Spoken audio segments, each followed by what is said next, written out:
सुप्रभातम बच्चों, कैसे हैं आप सब लोग? स्वस्थ होंगे, मस्त होंगे और अपना जो काम है शिक्षा का ग्रहण करना, विद्या अध्ययन करना, उस पर आप संलग्न होंगे। बच्चों, कक्षा 9वीं की जो क्षितिज पाठ्य पुस्तक है उसका काव्यखंड में पाठ मेरी पुस्तक के अकॉर्डिंग 11वां पाठ है। कभी कभी गद्यखंड अगर पहले दिया गया है तो काव्यखंड का पाठ संख्या बढ़ जाती है। अगर काव्य खंड पहले दिया गया है तो फिर काव्यखंड का पाठ कुछ घट करके आता है। तो कल मैंने आपको रसखान जी के सवैये में 2 काव्यांश आपको एक्सप्लेन करके भेजे थे। आशा और विश्वास है कि आपको समझ में आ गए होंगे। आज मैं पुनः उसी पाठ से, रसखान जी के सवैये से 2 काव्यांश आपको समझाते हुए प्रेषित कर रहा हूँ, तीसरा और चौथा। तो इन पदों में गेयता है, इनमें गाने का लयबद्ध ढंग से गा सकते हैं। जब हम अपने काव्य को पूरे लय के साथ गाते हैं तो निश्चित रूप से वह उसका जो काव्य का जो आनंद है कुछ और ही होता है। तो हम एक बार पुनः आपको तीसरा और चौथा पढ़ करके सुनाते हैं। उसके जो कठिन शब्द होंगे वो भी बताएंगे, उसका भावार्थ भी बताएंगे। तो ध्यानपूर्वक समझेंगे, सुनेंगे और उसका चिंतन मनन करेंगे। मोर पखा सिर ऊपर रखी हो, गुंज की माल गरे पहरोंगी, ओढ़ पीतम्बर लकुटी बन, गोधन ग्वारिन संग फिरोंगी।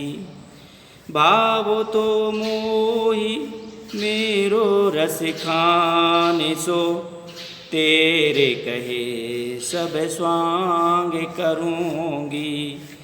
या मुरली मुरली धर की, अधरान धरी अधरान धरूँगी।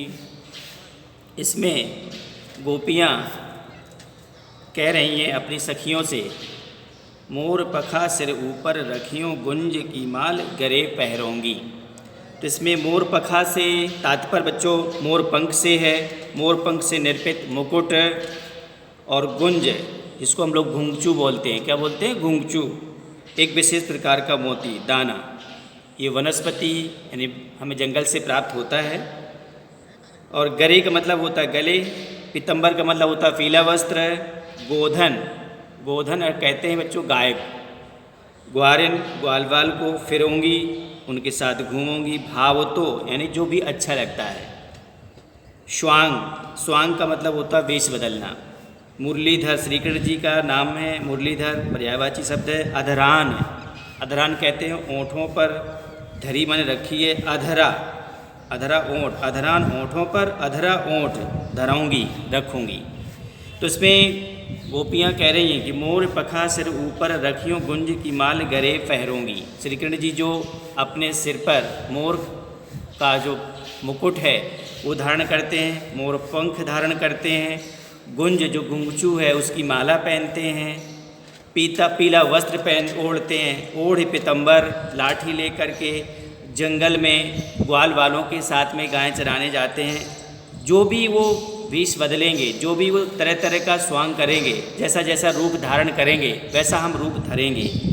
भाव तो वो ही मेरो रसिखानी, सो तेरे कहे सब स्वांग करूँगी। हे सखी, तुम्हारे कहने से मैं सब प्रकार का वेश बदलूँगी। जो जो भी मेरे जो प्रभु हैं श्री कृष्ण जी, जो उनको जो अच्छा लगता है मैं वो सब श्रृंगार करूँगी, वह मैं रूप धारण करूँगी। लेकिन एक काम नहीं करूँगी। कौन सा काम?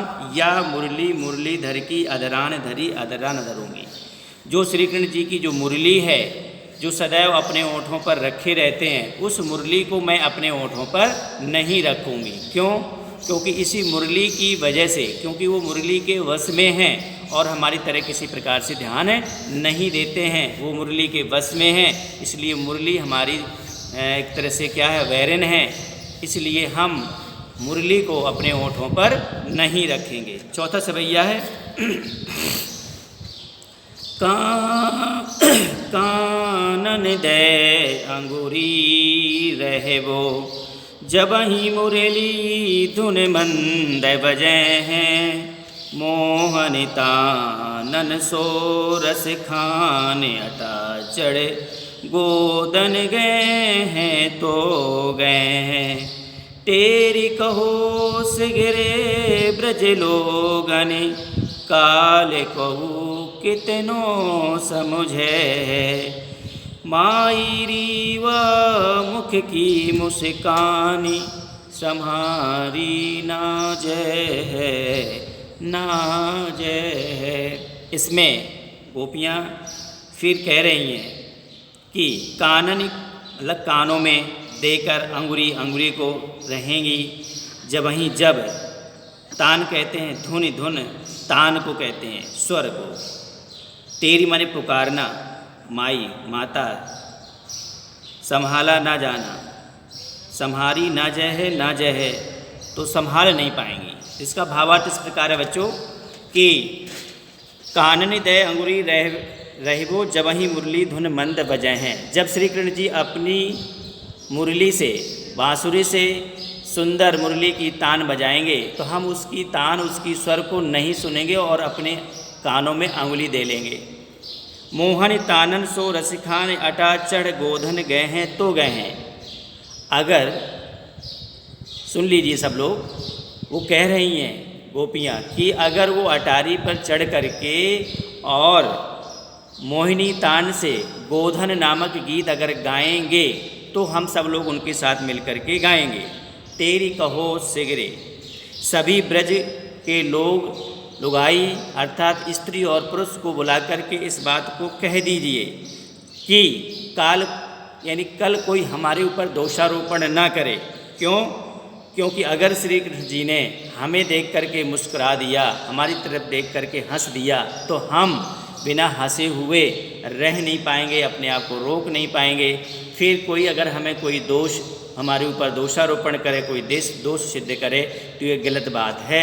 हम श्री कृष्ण जी के प्रेम में इतने मग्न हैं, इतने ज़्यादा उनके भक्त हैं कि हम श्री कृष्ण जी को हंसते हुए देख करके हम भी हम अपनी हंसी को रोक नहीं पाएंगे। इस प्रकार से गोपियाँ अपने मन की बात को सबके सामने प्रकट कर रही हैं। आज की वीडियो में इतना ही। बहुत बहुत धन्यवाद।